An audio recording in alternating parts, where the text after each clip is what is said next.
कहा जाता है हुजूर से क्यों मांगते हो, हुजूर का कुर्ब इख्तियार करना क्यों जरूरी है, अल्लाह से मांगो। तो अल्लाह क्या इरशाद फरमा रहा है, महबूब अगर मेरे बंदे तुझसे पूछे मेरे मुतल्लिक तो कहो हाँ इन्नी करीब। यानी हुजूर से पूछने के लिए हुजूर के करीब जाना होगा ना, हुजूर का कुर्ब इख्तियार करना होगा ना। महबूब जो तेरे करीब आ गया और करीब आकर तुझसे मेरे मुतल्लिक पूछा तो बताओ हाँ अब तुम अल्लाह के करीब हो, अल्लाह तुम्हारे करीब। एक तो मुतलकन मैयत होती है, एक तो मुतलक होती है, एक खास होती है। ये खास उसको मिलती है जो हुजूर के करीब हो जाए, क्योंकि हुजूर का कुर्ब हासिल करना ही आपको अल्लाह का कुर्ब देता है। इस नजरिए को मैं एक आम अंदाज में समझाता हूं। एक चीज को तो हम बहुत तफसील से समझाते हैं, लेकिन एक आम अंदाज में, ताकि हर बंदा समझ ले कि गायत कुर्ब गायत खिफा का सबब होती है। एक उसूल है, इंशाअल्लाह ताला मुश्किल होता है लेकिन अल्हम्दुलिल्लाह हमारी महफिल में अवाम भी समझ लेती है, अल्लाह का करम है।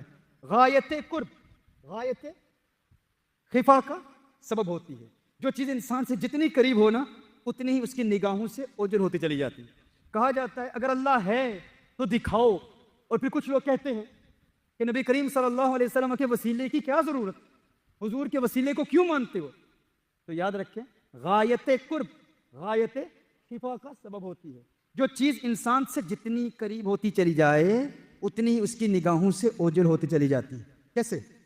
ये हजरत अभी घड़ी देख रहे हैं, मेरे करीब हैं, मैं इनको देख रहा हूँ, नजर आ रहे हैं ना, थोड़े और करीब हो जाएं फिर भी नजर आएंगे, और करीब हो जाएं फिर भी नजर आएंगे। जिस तरह मेरी उंगली है अब मुझे नजर आ रही है, करीब हुई अब नजर आ रही है, और करीब हुई अब नजर आ रही है, और करीब हुई अब नजर नहीं आ रही। तो जो चीज इंसान के जितने करीब होती है इतनी ही उसकी निगाहों से ओझल होती चली जाती है। ये बात तो आप समझ रहे हैं ना, जितने करीब होती है इतनी ही निगाहों से गायब होती चली जाती है। मिसाल के तौर पर आपकी आंखें आपके माथे से मुत्तसिल हैं, तो क्या किसी ने कभी अपनी आंखों को देखा है? क्या किसी ने कभी अपनी आंखों को देखा है? किसी ने देखा है? नहीं देखा भाई। क्यों? क्योंकि आंखें बहुत करीब हैं। जो चीज बहुत करीब होती है आंखों से ओझल होती चली जाती है, नजर नहीं आती। इसीलिए कभी किसी ने अपनी आंखों को नहीं देखा। जब आपने कभी अपनी आंखों को नहीं देखा तो आप अपनी आंखों के वजूद को क्यों मानते हैं कि आपकी आंखें हैं? क्या आप अंधे हैं? नहीं, मेरी आंखें हैं। तो आंखों के वजूद की दलील क्या है? क्या आंखों को देखा है? तुम कहते हो हम उसी चीज को मानते हैं जिसको देखा है।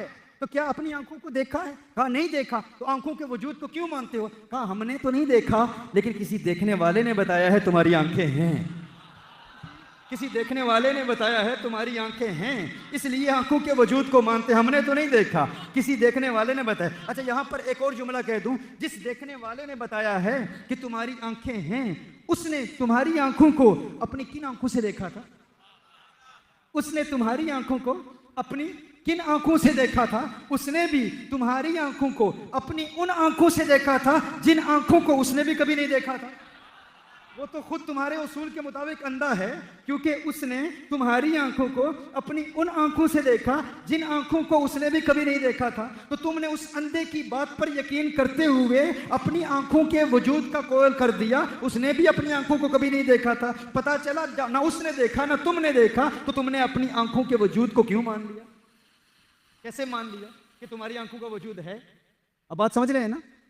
क्योंकि उसने भी नहीं देखा। तो किसी ने कहा मैंने अपनी आंखों को देखा है। बड़े बड़े इल्म के तुर्रमखान होते हैं ना, आप क्या बात कर रहे हैं, मैंने अपनी आंखों को देखा है, मैं दलील पेश करूंगा। अच्छा देखा है तो बताओ तुमने अपनी आंखों को कहां देखा? कहा मैंने अपनी आंखों को आईने में देखा है। कहां देखा है?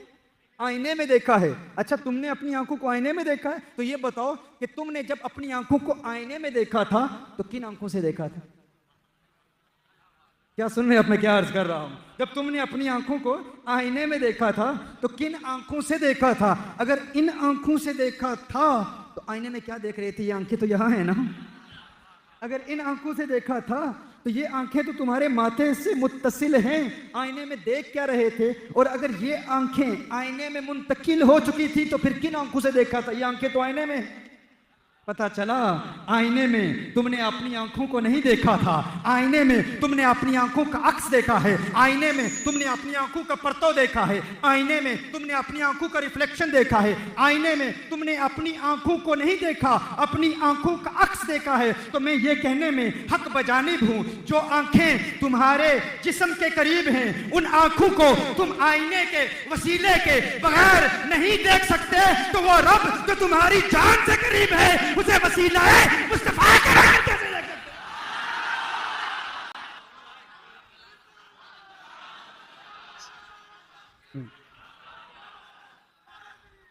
तो वो आंखें जो तुम्हारे जिस्म के करीब हैं उन्हें तुम आईने के वसीले के बगैर नहीं देख सकते, तो वो रब जो तुम्हारी शहरग से भी ज्यादा करीब है उसे आईना मुस्तफा के वसीले के बगैर कैसे देख सकते?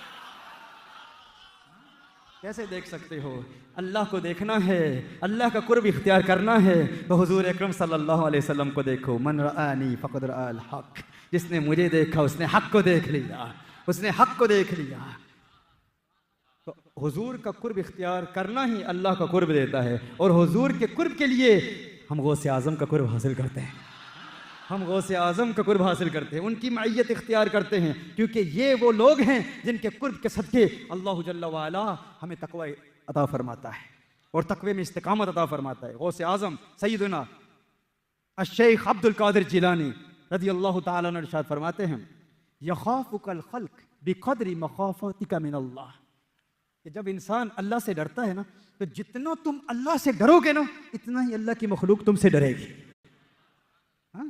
जितना इंसान अल्लाह से डरता है अल्लाह की मखलूक उतना ही उससे डरती है। तो जितना अल्लाह का खौफ दिल में पैदा करोगे, तकवा पैदा करोगे, परहेजगारी पैदा करोगे, गैरुल्लाह से बचोगे, हाँ? अल्लाह के गैरों से बचोगे। लेकिन याद रखना, गैरुल्लाह से मुराद अल्लाह के प्यारे नहीं हैं, गैरुल्लाह और हैं, औलियाउल्लाह और हैं।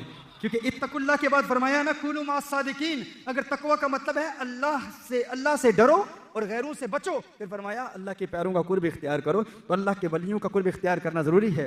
मुहद्दिस आज़म किचोचवी अलैहि रहमा इरशाद फरमाते हैं, या रफ़ीकी इत्तकिल्लाह फला खौफुन अलैक, या रफ़ीकी इत्तकिल्लाह फला खौफुन अलैक, अल्लाह मखलूक तुझसे डरेगी, तू अल्लाह से डर के देख। या रफ़ीकी इत्तकिल्लाह फला खौफुन अलैक, मखलूक तुझसे डरेगी, तू अल्लाह से डर के देख। कैसा उर्दू और अरबी का वजन पैदा किया है। तो जिसके दिल में अल्लाह का हकीकी खौफ हो, फिर वो दुनिया से नहीं डरता, फिर सारी दुनिया उससे डरती है, उसे दुनिया की कोई परवाह नहीं होती। लोग जो कहते हैं कहते रहें, वो अल्लाह जल्ल व अला से डरने वाला होता है। तो आइए हम अपने दिल में अल्लाह का खौफ पैदा करें। खौफ पैदा करने के लिए याद रखें, परहेजगारी ज़रूरी है, गुनाहों से बचना, लज्जतों को तर्क करना, लज्जतों के खिलाफ करना, नफसानी ख्वाहिशात के खिलाफ जानना। कोई चीज़ चाहिए, कोई लजीज चीज़ नज़र आए तो इज्तिनाब करना और हराम से बचना। क्योंकि जब इंसान अपनी आदत के खिलाफ करता है, आदत है चाय पीने की, लेकिन आज कहता है आज चाय नहीं पीऊँगा, आज पानी पी लूँगा। हाँ, जी चाहता है कि बिरयानी खाऊं, लेकिन कहता है नहीं आज नहीं खाऊंगा, क्योंकि मैं अपने नफ्स को इतना आज़ाद क्यों छोड़ूं। हाँ, उस नफ्स के लिए अगर कोई गिरफ्त नहीं, कोई रुकावट नहीं, कोई रिस्ट्रिक्शन ही नहीं, तो फिर एक वक्त आता है नफ्स कहता है हराम का इर्तिकाब कर। जो अपनी आदत के खिलाफ करता है, फिर अल्लाह जल्ल व अला उससे खिलाफ आदत काम भी करवाता है। हाँ? आदत के खिलाफ करोगे तो फिर खर के आदत तुमसे जाहिर होगा, करामात तुमसे जाहिर होंगी। इसीलिए अल्लाह के वलियों से करामात का ज़हूर होता है, क्योंकि वो अपने नफ्स के खिलाफ करते हैं। तो नफ्स के खिलाफ करने की आदत बना लो। हज़रत बलखी रज़ी अल्लाह ताला इरशाद फरमाते हैं कि मुझे हैरत है उस इंसान पर, ताज्जुब है उस इंसान पर, जिसके दिल में ये ख्वाहिश होती है कि वो काबतुल्लाह की ज़ियारत करे और बड़ा जज्बा होता है, और फिर बिल आखिर काबतुल्लाह तक पहुँच भी जाता है। काबतुल्लाह की ज़ियारत के लिए जज्बा है, पहुँच भी जाता है, लेकिन फरमाया कि काश उसके दिल में ख्वाहिशात के तर्क करने का जज्बा पैदा हो जाए, ख्वाहिशात के तर्क करने का जज्बा पैदा हो जाए। कहा काबतुल्लाह का जज्बा है और जज्बा उसे काबतुल्लाह तक पहुँचा जाता है। कहा वो तो खाना काबा है, वो तो अल्लाह का घर है। कहा अगर इतनी हिम्मत वो ख्वाहिशात के खिलाफ करता, काबतुल्लाह तक पहुंचने का जज्बा उसे काबतुल्लाह तक पहुंचा जाता है, अल्लाह के घर तक पहुंचा देता है। अगर ख्वाहिशात के तर्क करने के जज्बे में इतनी हिम्मत करता तो वो फकत अल्लाह के घर तक ना पहुंचता, घर वाले तक पहुंच जाता।